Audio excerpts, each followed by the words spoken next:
Okay, so there's this crunching sort of sound. If I don't pedal, it doesn't make it. Clearly comes from back there.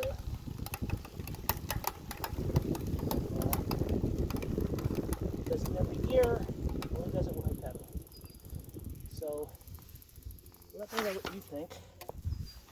I suspect it is this, let's see, there we go. That upper jockey wheel, which is more worn than I've ever seen. It's just absolutely caked with crap. But so far I can't complain. I have about 30 minutes of cleanup into this 22.3 pound bike, curb find. So let me know what you think.